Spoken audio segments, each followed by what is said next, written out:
52.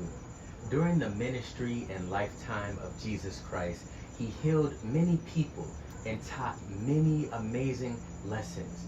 But what we remember about him the most is his finished work on the cross. And 2,000 years later, we can still draw inspiration and motivation by meditating on what Jesus did on the cross. Understanding that this was Jesus's very worst day.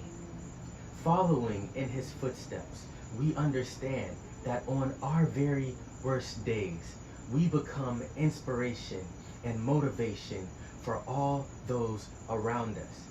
It's when you're suffering, when your family is going through, when you don't know exactly how you'll make it out of those difficult situations.